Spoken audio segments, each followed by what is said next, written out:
নমস্কার, আমি কৌশিক শাস্ত্রী। আমার অ্যাস্ট্রো কৌশিক চ্যানেলে আপনাদের স্বাগত। দেখুন, অনেক মানুষই প্রশ্ন করে যে তার অর্থ হচ্ছে না কেন, তার কোথায় সমস্যা, কোন দিকে গেলে তার অর্থ হবে। জ্যোতিষ কিন্তু সেটাই দেখানোর জন্য।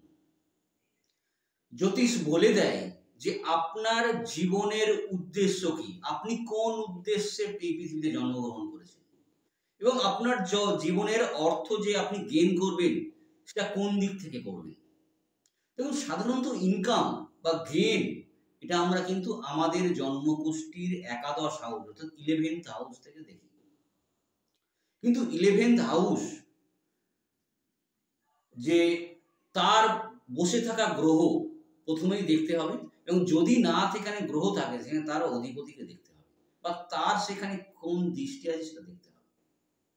যদি এই 11th হাউসের সঙ্গে আপনার 10th হাউস, আপনার লগ্ন ভাব বা পঞ্চম ভাবের যদি কোনো যোগ না থাকে, তাহলে আপনার গেইন কিন্তু প্রায় অনেকটাই কমে যাবে।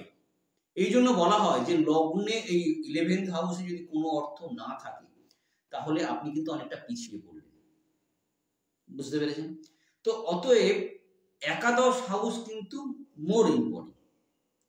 এবার এখানে বলে রাখি যে একাদশ হাউস ইম্পর্টেন্ট, তার সঙ্গে সঙ্গে তার কারক ভাব, তার কারক গ্রহ, তার কারক গ্রহ হচ্ছে বৃহস্পতি।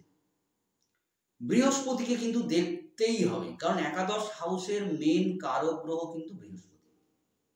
বৃহস্পতি যদি ভালো অবস্থানে না থাকে তাহলে একাদশ হাউসের ফল কিন্তু দেবে না। অন্য গ্রহরা যদি, রাহু যদি আপনাকে কিছু অর্থ দিয়ে নেয়, রাহু যদি কোনো অর্থ দেয়, সেই অর্থ কিন্তু সে ছিনিয়ে নেবে, আপনাকে ভুল পথে চালিত করে সেই অর্থ কিন্তু ছিনিয়ে নেবে। শনি যদি আপনাকে কোনো অর্থ দেয়, আপনি অন্যায়ের পথে চললে সঙ্গে সঙ্গে ছিনিয়ে নেবে।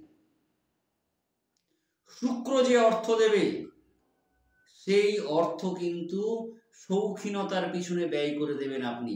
খুব ব্র্যান্ডেড গাড়ি বাড়ি এইসব করতে গিয়ে কিন্তু ব্যয় হয়ে যায়। শুক্র অফুরন্ত অর্থ দেয়, শুক্র অফুরন্ত, বৃহস্পতির চেয়ে অনেক বেশি। কিন্তু সেই অর্থটা লাক্সুরিয়াস জীবনযাপন করতে গিয়ে সেটা বেরিয়ে যায়। তাহলে আপনার অর্থ কোন দিকে ব্যয় হচ্ছে দেখতে হবে। বুধ যদি কোনো অর্থ দেয়, বুধ যদি অর্থ দেয় সেটা বিশেষত ব্যবসায়িক ক্ষেত্রে দেয়, সেলসম্যান হিসাবে দেয়, চার্টার্ড অ্যাকাউন্টেন্ট এইসব এদেরকে কিন্তু বুধ অর্থ দিয়ে থাকে। এবং এই অর্থ কিন্তু আপনার মিস ক্যালকুলেশন, আপনার দূরদর্শীর অভাব হলে, আপনার জ্ঞানের প্রয়োগ না হলে কিন্তু সেই অর্থ কিন্তু কেড়ে নেয়। কিন্তু বৃহস্পতি এমন একটা গ্রহ যে হট করে কিন্তু দেয় না, যেমন কিন্তু হট করে কাড়েও না। যদি বৃহস্পতি আপনার হাতে অর্থ দিয়ে থাকে, সেই অর্থ কিন্তু সে হঠাৎ করে নিয়ে নেবে না, তার জন্য অনেকটা প্রসেস। সেই জন্য বলা হয় যে জ্যোতিষীদের কাছে বা যারা মার্গদর্শক তাদের কাছে কিন্তু সুসময়ে আসতে হয়, দুঃসময়ে কিন্তু অনেকটাই বেরিয়ে যায়। মানুষ তো আর উল্টোটা করে। সেই জন্য বলবো যে যদি আপনি জীবনে প্রকৃতপক্ষে উন্নতি করতে চান তাহলে সুসময়ে আসুন। আপনাকে প্রকৃত অ্যাস্ট্রোলজারের কাছে যান, যে আপনাকে দিকদর্শন দেখাবে। তো অর্থ ইনকাম এটা কিন্তু দেখতেই হবে। তার মানে এই নয় যে একাদশ হাউসের ভাব আপনি খুব বাড়িয়ে দিলেন তাতে কিন্তু আপনার উন্নতি হয়ে গেল, তা একেবারেই নয়।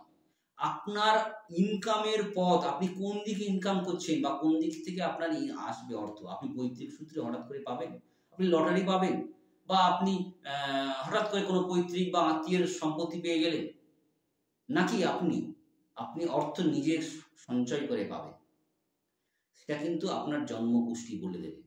এবং সেই মতো এগোতে হবে, তাহলে কিন্তু জীবনের আপনার উন্নতি বাধা। তার সঙ্গে সঙ্গে আমি কিন্তু এটা অবশ্যই মানি, নামকরণ। দেখুন, আগেকার রাজারা নামকরণকে একটা প্রাধান্য দিত।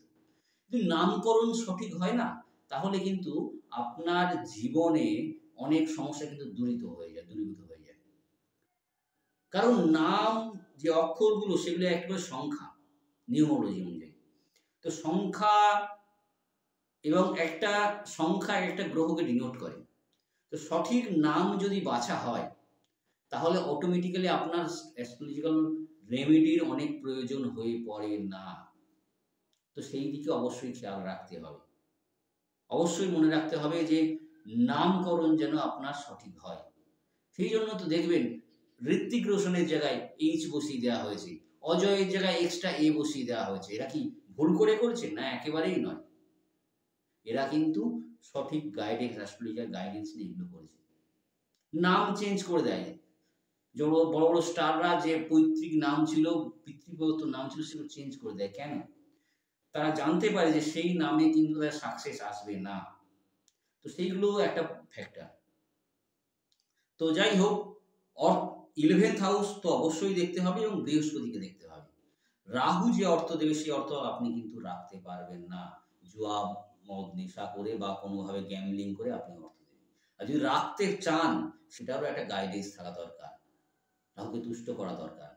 তাহলে কিন্তু আপনার সেই অর্থ টিকে যাবে। সেই জন্যই দেখবেন যারা গ্যাম্বলার হয়, যারা জুয়ারি হয়, তারা কিন্তু অনেক টাকা ইনকাম করে একটা সময় কিন্তু সেই অর্থ রাখতে পারে না। তার এটা সবচেয়ে বড় কারণ। তো অবশ্যই এই দিকগুলো খেয়াল রাখবেন এবং সঠিক পরামর্শ নেবেন। না হলে কিন্তু জীবনে সমস্যা লেগেই থাকবে। ভালো থাকুন।